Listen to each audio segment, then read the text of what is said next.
Welcome, you are listening Radio Central News. I'm Chandni and now news in detail. India's COVID-19 caseload went past 56 lakh with 83,347 infections being reported in a day, while over 45 lakh people have recovered from the disease according to the Union Health Ministry data updated on Wednesday.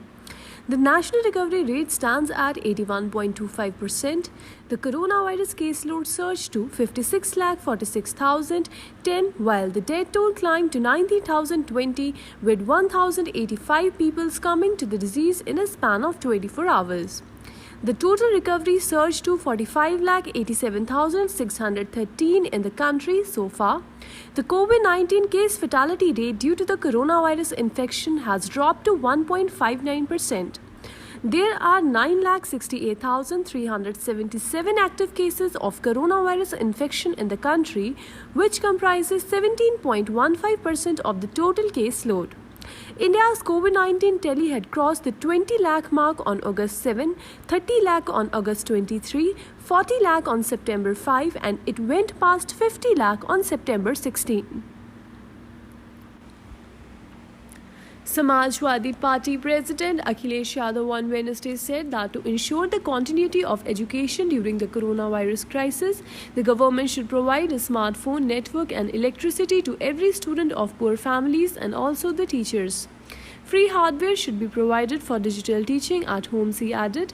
In a statement, Mr. Yadav questioned if the BJP government would spend crores of publicity fund after putting up lakhs of LED TVs for the election rally does not have funds to provide online education to students and teachers. The BJP government should honestly make the PM Care Fund a public fund and worry about the future of the country, he said. The former UP CM claimed that actually even the online education system is the part of BJP government misleading policy.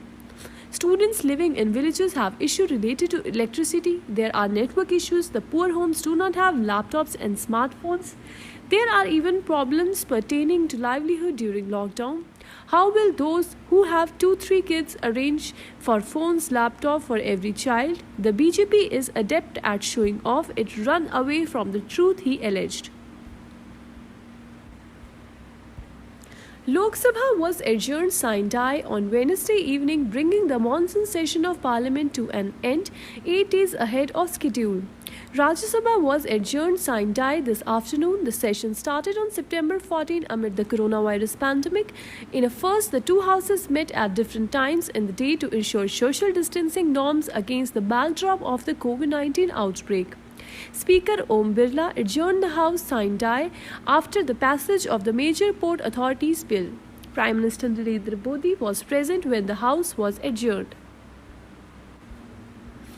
Saudi Arabia suspended air travel to and from India, Brazil and Argentina in view of the COVID-19 pandemic, the country's civil aviation authority said on Wednesday.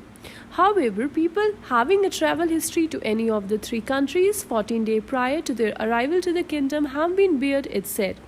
Suspending travel to and from the following countries, including any person who has been in any of the mentioned countries in the last 14 days prior to their arrival to the kingdom, General Authority of Civil Aviation said in a statement.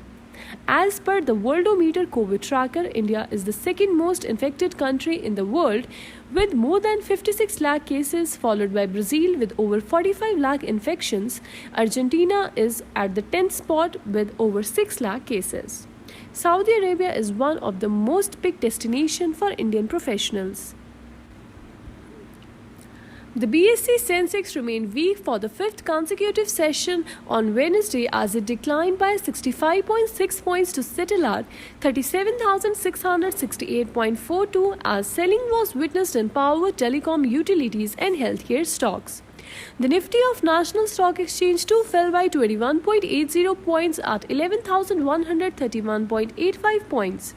High volatility was witnessed during the day as the Sensex jumped 390 points to open at 38,124.94. It spurted 406 points to 38,140 days high. Later, it nosedived 421 points to 37,313.09 days low before closing at 37,668.42, easing by 65.66 points from its previous close. The Sensex registered day high and low at 38,140.07 and 37,313.09 points respectively. The Nifty recorded day high and low at 11,259.55 and 11,024.40 points respectively. The sectoral indices like power, telecom, utilities, technology and healthcare stocks kept the market under pressure. In scripts, Bharti Airtel, Tata Steel, IndusLand Bank, NTPC and Power Grid tumbled down. However, buying in Axis Bank, Hindi Unilever, Infosys, Nestle India and HDFC Bank capped from further losses, broker informed. The mid-cap fell by 0.33 PC and small-cap by 0.07 PC. In 30 scripts, 18 declined while 12 advanced. That is all for the today's news bulletin. Stay tuned to Radio Central News for more updates.